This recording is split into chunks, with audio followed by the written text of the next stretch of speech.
Hi guys, it's me again, a week and a half or two later.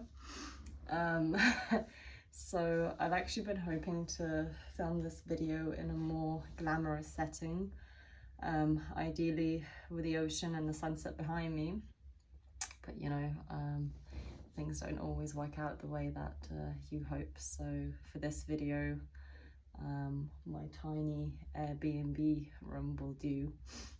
With the blank walls and some tiny little paintings behind me for some decor.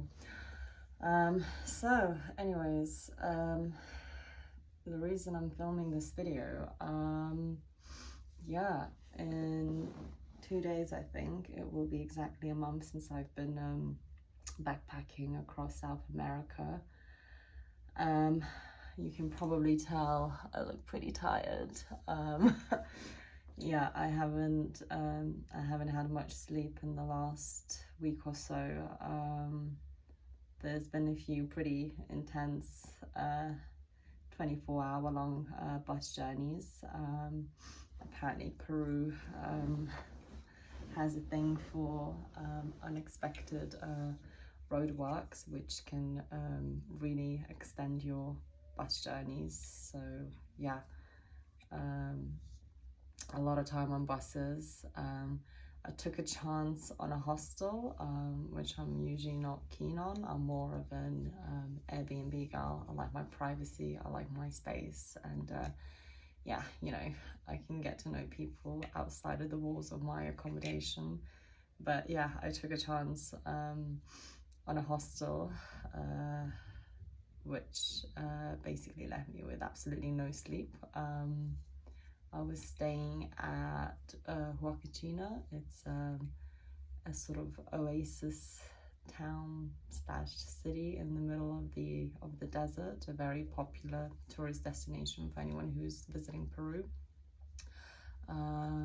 Yeah, I mean, the main attraction is there's literally like a mini oasis in the middle of the desert, and a lot of people end up there doing day tours on buggies, going through the sand dunes, the massive sand dunes, and yeah, enjoying sand boarding either on their bellies or attempting a sort of sandboarding version of snowboarding, something which I did not go for.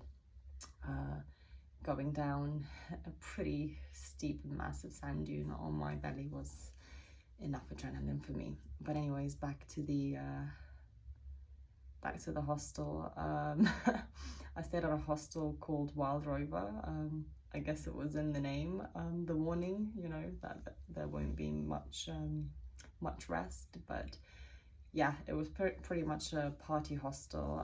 Even though I got a private room, yeah, I got no rest and no sleep. The hostel residents usually tend to party till about 1 a.m, which is when the music ends, which would be fine.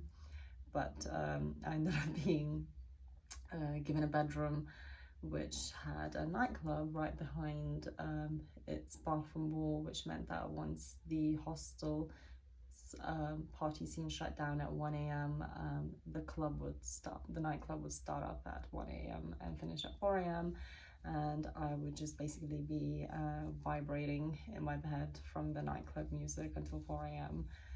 And then yeah, I'd be up early in the morning for my day tour, for exploring the city.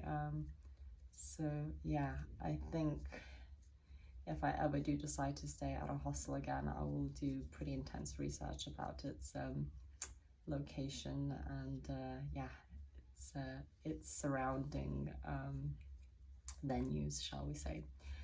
Yeah, it's funny, the hostel was pretty much filled by 20-something-year-olds in their early 20s, and I'm 31 and I consider myself to be still very young, pretty much at the beginning of my life journey, if you may. But yeah, it's funny how you can really spot those 20-something-year-olds from a distance.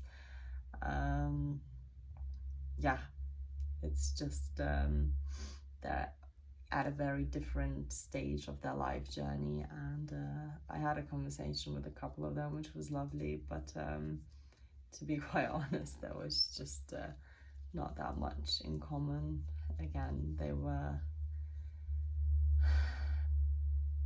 I guess their life journey is very much focused on making new connections based on, you know, socializing through alcohol and late night clubbing.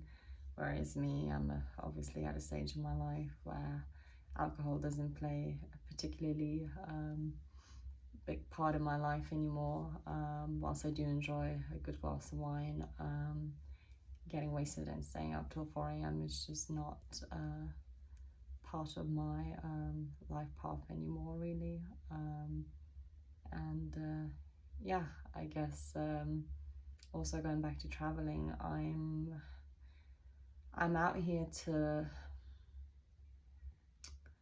really learn about the culture, the traditions, you know, understand, yeah, the culture. And I find a lot of 20-something-year-olds are more like here to, you know, like I said, experience the hostel life, sort of make their way to the main tourist spots, you know, chasing the next selfie. And yeah, that's just not something that I'm out here for. And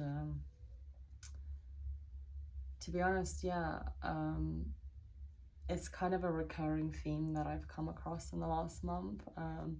I've met a lot of people, some of which I've connected with more than others, and obviously everyone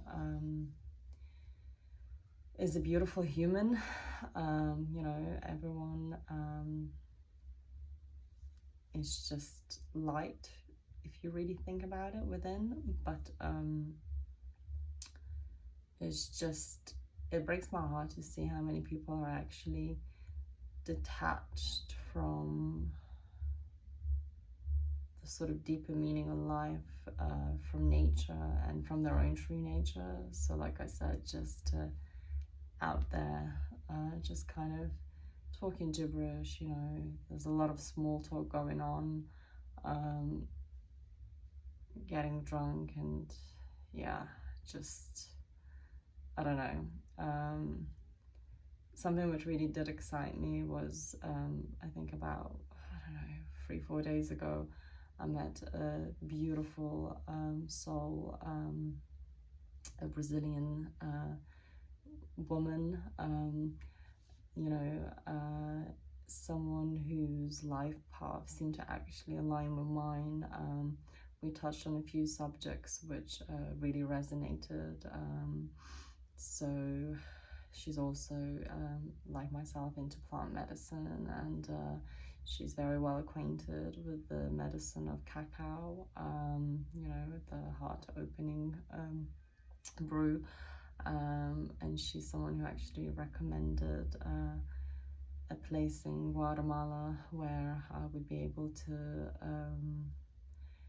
obtain cacao facilitator training. So yeah, it was a really beautiful connection that I made with a beautiful soul, and it just felt really good to be able to talk to someone about the things that I am passionate about and interested in, because that's something that I've kind of lacked in the last month during my travels.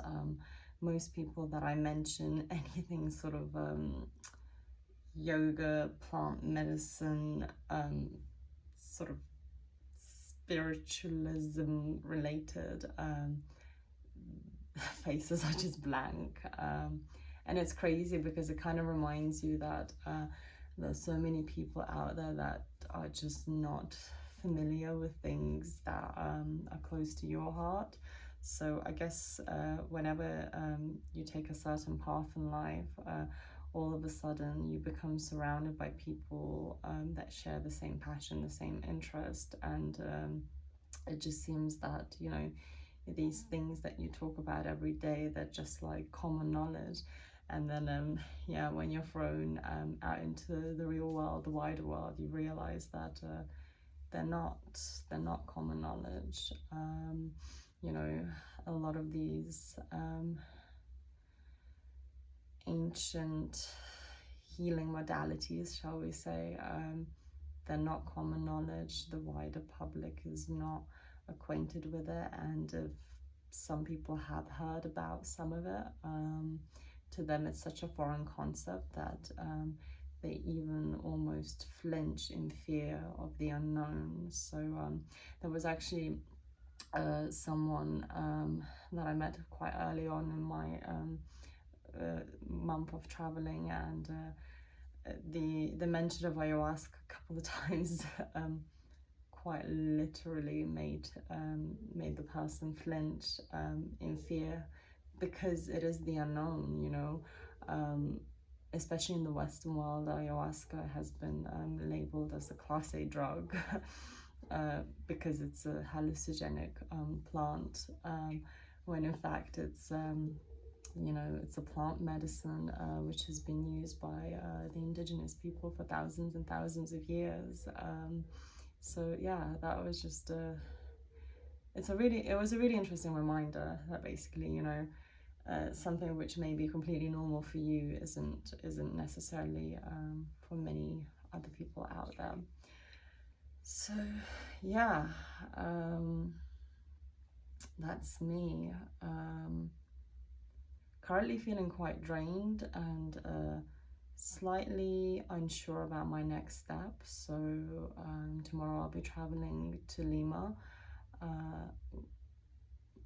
which kind of completes my southern Peru travels, and I'm kind of contemplating whether to travel up north towards Iquitos and visit the jungle there, or to travel more north to a few places that have been suggested where I could do jungle tours. I guess if I stick to South Peru, it means that the next logical destination would probably be Bolivia, but with my heart being called to find some kind of cacao facilitator training, I'm being, I guess, drawn more towards North Peru, from where I could make my way to potentially Brazil or Colombia, and then slowly make my way up to Guatemala and Mexico, and possibly, yeah, basically do some kind of cacao facilitator training there. If anyone watching this video knows of any reliable and, you know, authentic cacao facilitator training centers in sort of South or Central America, please do reach out. I would love to hear from you. Yeah, so all in all,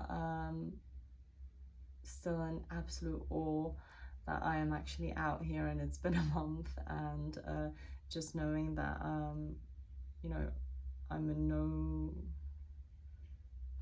rush to get back home. You know, the world is literally my oyster at the moment. It's a beautiful place to be in, but also the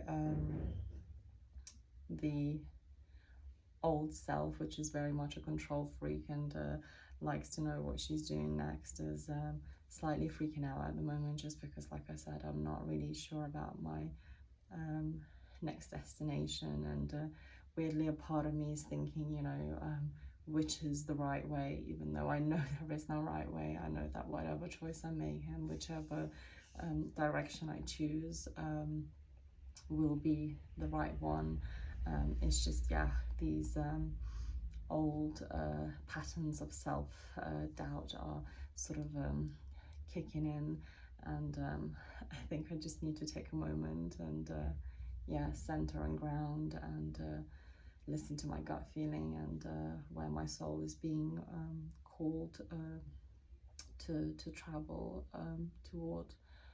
So yeah, it's been really nice to spend the last 3 days in Paracas. It's a seaside town in Peru.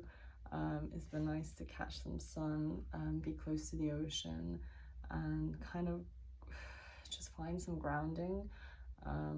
Being in the mountains was amazing, but yeah, being in the clouds wasn't ideal for my sort of like physical, emotional, and spiritual, sort of balancing and grounding. I felt a little bit all over the place at times. Obviously, altitude was a thing, affecting me physically, you know, occasional headaches, feeling a bit nauseous, and just generally being so far away from like flat land is just, I guess it's not who I am at heart. And it's been good for the crab in me to be near the ocean again, you know, just being soothed by the waves, the sound of the ocean. So yeah, this is me for now, and I'm out for now. I will check in sometime soon. I hope you found this video interesting. Peace, light, and love.